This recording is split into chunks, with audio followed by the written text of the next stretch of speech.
बोक्छ चेक गर्छ के त्यो बच्चाको डटुले चेक गर्छ एउटै चेक गरेको छैन हामीले दिनदिनै सोध्छ मास्टर त आज एक विषय भयो दुई विषय भयो भन्छ टिफिन पछि कहिले पढाएको तपाईहरुले विद्यार्थीलाई हामीले स्कुल नपठाउँथ्यो हाम्रो बच्चाले घरमै राखेर पढाउने नि त हामीले जाने भए मैले नजाने भएको मेरो छोरा पढाएको 6 वर्ष भइसक्यो अब कहाँ पढाउँछ तपाईको छोरा जस्तै सबै विद्यार्थी छ ल भन्नुस् त सबै छ सबै तपाईँ फिल्ममा आउनु आजदेखि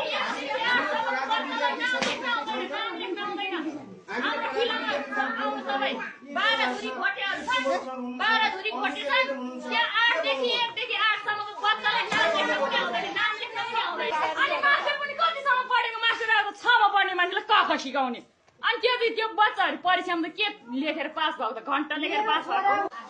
मोदीजीले चाहिँ फाइदा हुने भयो 6 मा 7 मा अब कख पढाउँछ किताब त एक भारी दिएको छ नि 2 किलो त प्याज आउँछ